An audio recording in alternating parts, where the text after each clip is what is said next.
গল্প মেঘের বৃষ্টি। বিকেলের আকাশটা ছিল মেঘে ঢাকা।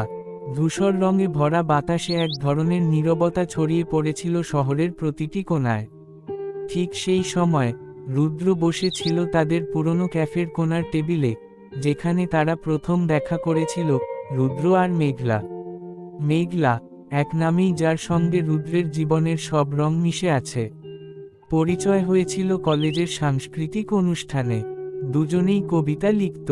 প্রথম দেখাতেই একটা টান অনুভব করেছিল রুদ্র, আর মেঘলার চোখে ছিল এমন এক স্বপ্নের ছায়া, যা যে কোনো কবির কলম থামিয়ে দিতে পারে।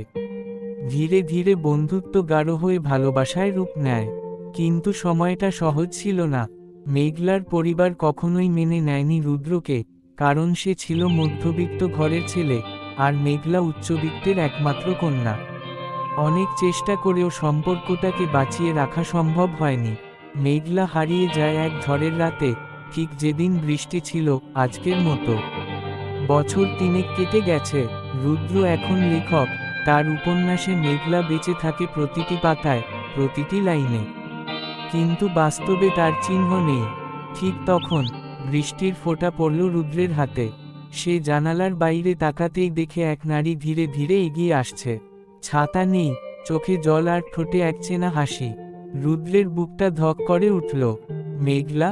হ্যাঁ রুদ্র, আমি ফিরে এসেছি। কথাটা বলেই মেঘলা বসে পড়ে রুদ্রের সামনে। দুজনের মাঝে নীরবতা। বৃষ্টির শব্দটা যেন তাদের কথা বলে দেয়, ভালোবাসা কখনো মরে না। সময় তাকে ভুলিয়ে দিতে পারে, কিন্তু শেষ করতে পারে না। মেঘলা বলল, তোমাকে ভুলে থাকতে পারিনি। সব ছেড়ে চলে এসেছি শুধু তোমার কাছে ফিরতে। রুদ্র কিছু বলে না, শুধু হাতটা বাড়িয়ে দেয়। মেঘলা সেই হাত ধরে। দুজনের চোখে জল, কিন্তু তাতে ছিল শান্তি, বছরের বেদনার পরে পাওয়া এক টুকরো সুখের বৃষ্টি। বাইরে তখনও বৃষ্টি পড়ছে, কিন্তু এবার সেই বৃষ্টির নাম মেঘের বৃষ্টি। সন্ধ্যা নামছিল ধীরে ধীরে। আকাশে গাঢ় নীল মেঘ জমেছে, যেন কোনো দীর্ঘদিনের কান্না জমে আছে যেটা এখন ফুঁসে উঠবে। শহরের অলিগলিতে বাতাসে এক ধরনের পুরনো স্মৃতির গন্ধ। সেই গন্ধে আজও ঘোরে রুদ্র। পুরনো কাঠের ক্যাফেটা এখনো আছে, তবে এখন অনেক ফাঁকা। মানুষ কম আসে, শুধু স্মৃতিরা থেকে গেছে। রুদ্র এসে বসেছে প্রতিদিনকার মতোই, জানালার পাশে সেই টেবিলে, যেটা এক সময় ছিল তাদের টেবিল। মেঘলা, এই নামটাতেই যেন রুদ্রের সমস্ত প্রাণ আটকে আছে। তাদের শেষ দেখা হয়েছিল 3 বছর আগে, এক ঝড়ের রাতে। ঝগড়া হয়েছিল, তবে ভালোবাসাটা ছিল অবিচল। কিন্তু ভালোবাসা কি সবসময় পথ খুঁজে পায়? সে রাতে মেঘলা কোনো কথা না বলে বেরিয়ে গিয়েছিল, তারপর আর কখনো ফেরেনি। রুদ্র জানত না সে কোথায় গেছে। ফোন বন্ধ, যোগাযোগ নেই, এমনকি কোনো বন্ধু বান্ধবও কিছু বলতে পারেনি। হয়তো কেউ চেয়েছিল তাদের দূরে সরিয়ে দিতে। আর রুদ্র একা হয়ে গেল। তবুও প্রতিদিন এই ক্যাফেতে এসে বসে থাকে রুদ্র, একটা নীল খাম হাতে নিয়ে। মেঘলার লেখা শেষ চিঠি। সেখানে লেখা ছিল, রুদ্র, যদি কোনোদিন হঠাৎ দেখা হয়ে যায়, আর তুমি তখনও অপেক্ষা করো, জানবে আমি ফিরে এসেছি।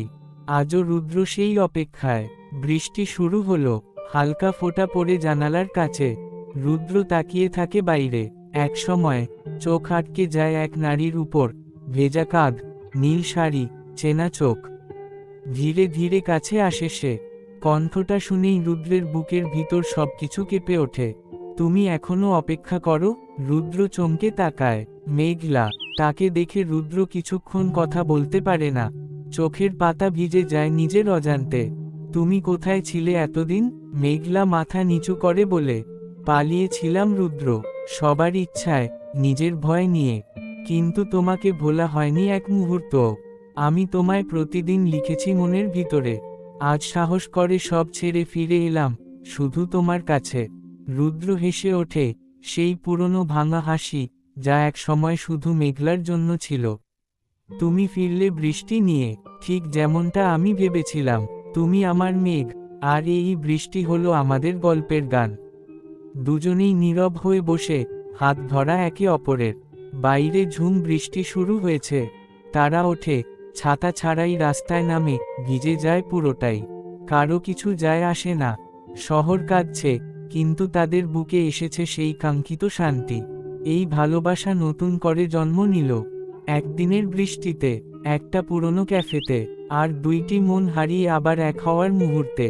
মেঘের বৃষ্টি আর শুধু আকাশ থেকে পড়া জল নয়, এটা এখন রুদ্র আর মেঘলার ফিরে পাওয়া জীবন।